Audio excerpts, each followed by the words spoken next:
My name is Jo Sebastian. I graduated in 2019, so that is when I became a dietitian. My main work is around binge eating, disordered eating, and hopefully helping individuals have a better relationship with food and themselves. It started because I used to dance ballet, and my ultimate dream was to become a prima ballerina when I was younger. So of course, when you do dance, diba, it's very pressuring with how you look. A lot of pressure with being small, shrinking your body, all of those things. So it came to the point where I was so stressed over that I wanted to do something else. Because essentially my body, my relationship with myself and my body was so bad that I wanted to fix it. And so I started to research about nutrition, and then that's when I started to learn more about it. And then I got so intrigued because I used to be so into science, at least at that time. And so I was like, okay, I don't want to be a dancer anymore. I want to help dancers who are struggling with their relationship with food instead. So I didn't do the entrance exam of the dance part anymore because you have to do a talent test kasi there. I just went straight into nutrition na.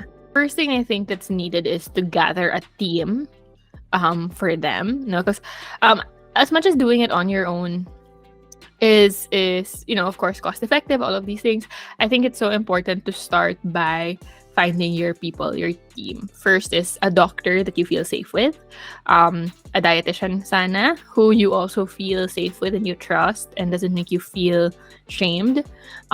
Maybe a trainer or someone who can also help you with that, but maybe later on na yung trainer.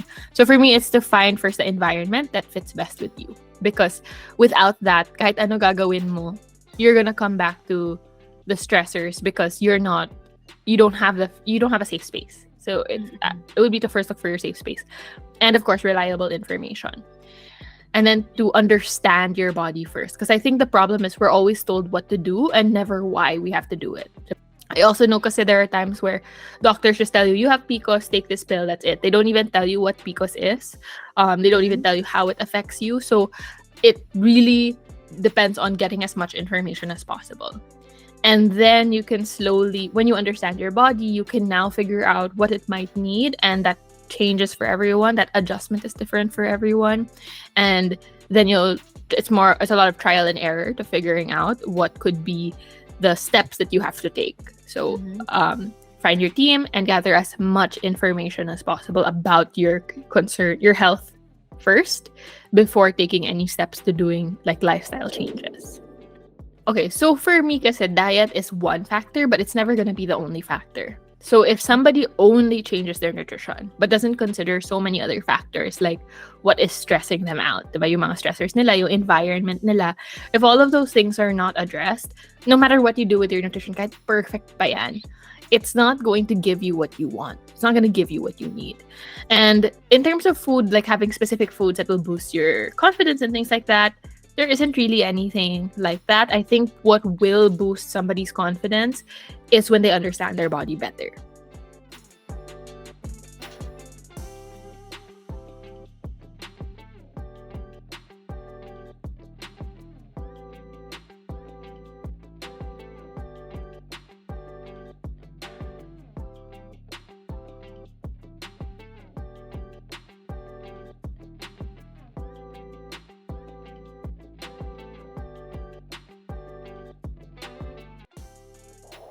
Okay, so that's really what I work with most is individuals who struggle with disordered eating. So eating disorders are mental conditions. They're really affecting your mental health.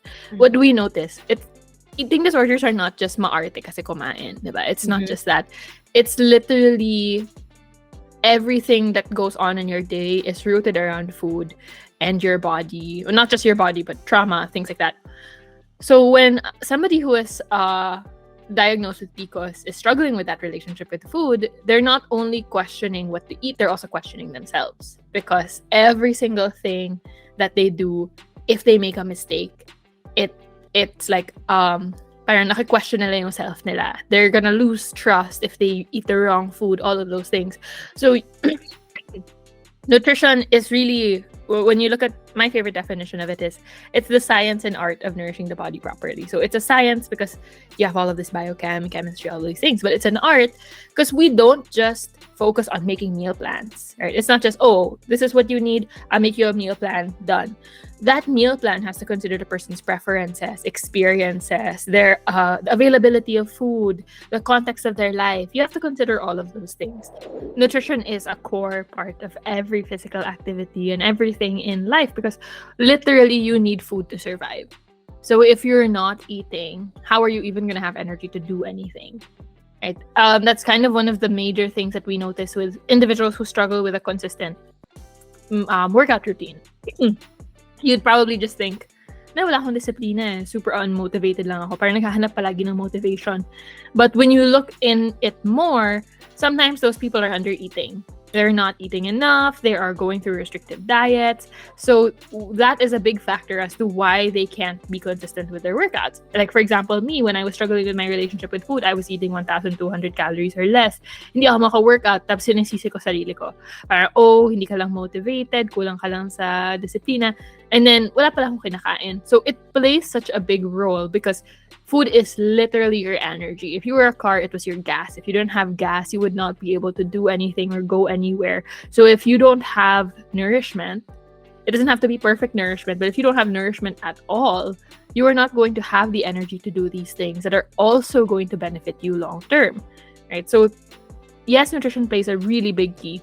But for some people, working out first will then motivate them to eat specific ways because then they feel those differences. Or in the other way, where if you eat food that makes you feel good, you now want to move your body. So they kind of work together. But I think for me, because also I'm biased, I'm a dietitian, nutrition is the biggest thing when it comes to how you feel, diba? And your body, aside from your relationship with food, of course. So that plays a really big role in your consistency in workout as well. So for me, it would be to really focus on building your nutrition habits first and then find movement that you enjoy. Most of the time, the clients that I have come to always tell me one thing, which is, I have PCOS, I need to lose weight.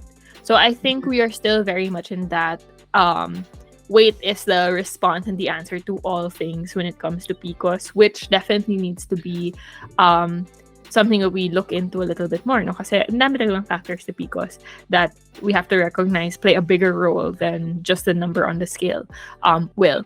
Another thing is, it really depends on the generation of the doctor.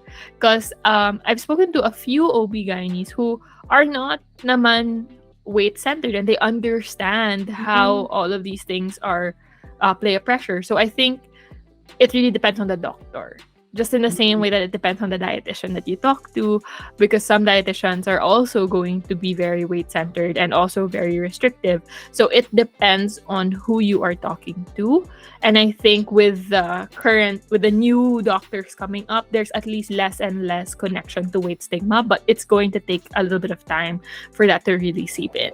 The time naman management of PCOS and diabetes go together because they're very related with the concern, no? Kasi most of the time, probably more often than not, if you have PCOS, you probably have insulin resistance, which is of course a higher risk talaga for diabetes. So automatically, the way we would manage your PCOS is as if you had diabetes in a way, no? Sa timing ng food, sa pag-add ng fiber, sa pag-add ng protein with your carbohydrates.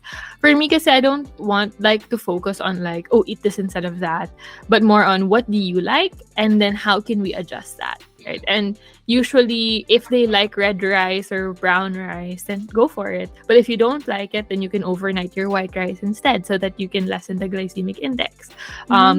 If you like sweet potatoes, go for it. But if you're just eating it because you think rice is bad, then you don't have to naman. Sweet potatoes are a great option as a snack or as food, but if napipilitan ka lang kumain ng sweet potatoes kasi takot ka sa rice, that's again your relationship with food that you have to address. The one thing I would like to say first is, remember that when it comes to your health concern, the most important thing is to understand your body first. Because even if PCOS is essentially the same in terms of understanding na, pagka may PCOS, ganito yung nangyayari, everyone is different. the manifestations of that is so different. So the first thing you have to do is get to know your body. And you can ask for help or have help with that if you need it. But know that it will also take time. Your relationship with food is usually a reflection of your relationship with yourself. So when you are struggling with food, it's always important to think or to tap into why that might be. Is it because you feel like everything is your fault? Is it because you don't trust yourself?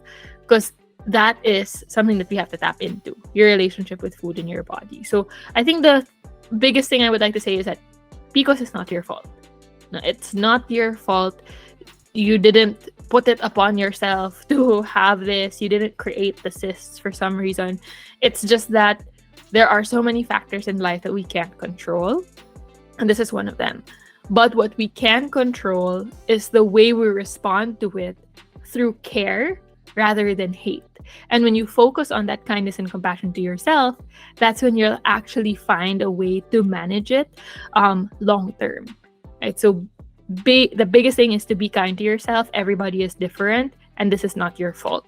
But now it is our responsibility to learn about ourselves.